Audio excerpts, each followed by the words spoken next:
এই মেয়ে দাঁড়াও, তুমি এখানে কেন? নাম কি তোমার? এখানে তুমি কার কাছে আইছো? আমি শান্তা, রাত অনেকের সাথেই ছিলাম। অনিকের সাথে ছিলাম মানে? অনিকের ঘর থেকে সে বেরোচ্ছে, আপনারা কি করবেন করেন, দেখেন। আল্লাহ, আমগো বস্তিতে এমন মাইয়া, আমগো বস্তি সব মানিজ্জত মাইরা লাইছে।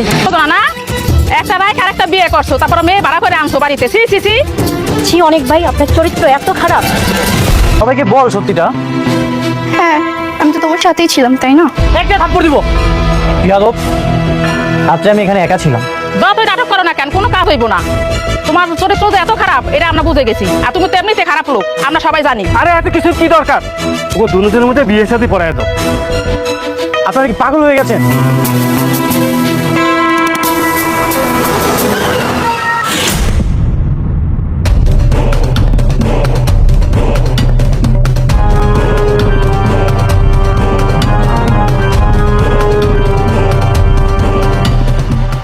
আমি ওকে কেন বিয়ে করতে যাবো? তাহলে মেয়ের সাথে তুমি রাত কাটালে কেন? বিয়ে করবে না? ও টাকা দিয়ে ভাড়া করে আনতে খুব মজা, আর বিয়ে করতে গেলে মোরামুরি।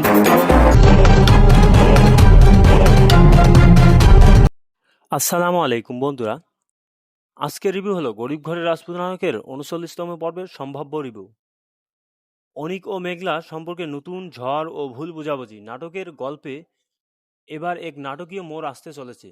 এতদিন ধরে দর্শক দেখে এসেছে যে অনিক মেঘলাকে নানা কারণে ভুল বুঝে এসেছে এবং তাদের মধ্যে দূরত্ব তৈরি হয়েছিল, কিন্তু 39তম পর্বের পরিস্থিতি সম্পূর্ণ উল্টো দিকে ঘুরে যাবে। এবার মেঘলা নিজেই অনিকের উপর চরম ক্ষিপ্ত হবে এবং তাকে ভুল বুঝতে শুরু করবে। রাতুলের নিখুঁত চাল ও ষড়যন্ত্রের ফাঁদে পা দিয়ে মেঘলা বিশ্বাস করতে শুরু করবে যে অনিক তার সাথে বিশ্বাসঘাতকতা করেছে। এই ক্ষোভের বশবর্তী হয়ে বস্তির সকলের সামনে মেঘলা অনিককে চাবুক মেরে মারাত্মকভাবে আহত করবে, যা নাটকের উত্তেজনাকে আরও বাড়িয়ে তুলবে। রাতুলের চাল এবং মেঘলা বান্ধবীর সাক্ষ্য 39তম পর্বের শুরুর দিকে দেখা যাবে। বস্তির সাধারণ মানুষ যখন রাতুলকে বিভিন্ন বিষয়ে দোষারোপ করছে এবং তার নামে অপবাদ দিচ্ছে, ঠিক সেই মুহূর্তে মেঘলা সেখানে এসে উপস্থিত হয়। একদিকে বস্তির লোক রাতুলের বিপক্ষে কথা বললেও অন্যদিকে মেঘলা নিজের বান্ধবী রাতুলের পক্ষে সাফাই গাইতে শুরু করবে। বান্ধবী মেঘলাকে বলবে, বিশ্বাস কর মেঘলা, আমি রাতুল ভাইকে প্রচণ্ড বিশ্বাস করতাম, এমনকি এটাও ভাবতাম যে রাতুল ভাই নিজের ভুল বুঝতে পেরে একদিন তোকে ঠিক মানিয়ে নেবে, কিন্তু আজ আমি যা নিজের চোখে দেখেছি তারপর আর তাকে সমর্থন করতে পারছি না।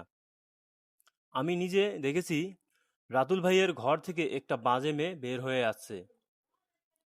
বান্ধবী এই কথা শোনার পর মেঘলা মনে অনিক ও রাতুলকে নিয়ে তৈরি হওয়া সন্দেহ আরও ঘনীভূত হয় এবং সে চূড়ান্ত সিদ্ধান্তের দিকে এগোবে। শান্তার বিষয় ও মেঘলার চরম প্রতিশোধের রূপ ঘটনাস্থলে অনিকের চাচাতো বোন শান্তাও উপস্থিত থাকবে। মেঘলা আচমকা সেখানে এভাবে দেখে শান্তা ভীষণ অবাক ও আশ্চর্য হয়ে যাবে, তবে মেঘলা কারো কোনো কথা শোনার মতো মানসিক অবস্থায় থাকবে না।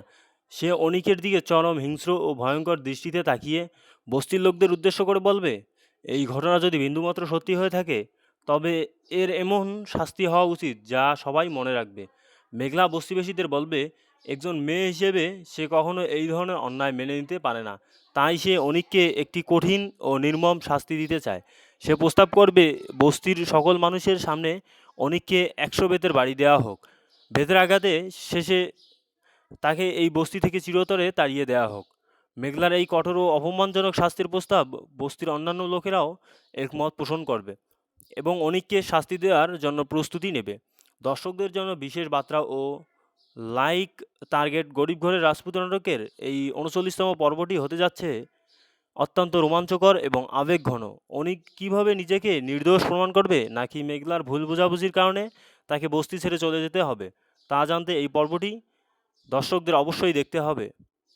পাশাপাশি দর্শকরা এই নাটকের পর্বগুলো আরও দ্রুত গতিতে দেখতে চাইলে আমার চ্যানেলটিকে সাবস্ক্রাইব করে রাখুন, পাশে থাকা বেল আইকনটিকে প্রেস করে রাখুন, যাতে পরবর্তী কোনো ভিডিও আসলে আপনার কাছে সবার আগে পৌঁছায়। এবং পাশাপাশি লাইক কমেন্ট শেয়ার করতে ভুলবেন না। আপনাদের সাপোর্ট পেলে আমি আরও নিয়মিত ভিডিও দেব এবং আরও আপডেট করব। তো দর্শক বন্ধুরা ভালো থাকবেন, সুস্থ থাকবেন, আল্লাহ হাফেজ।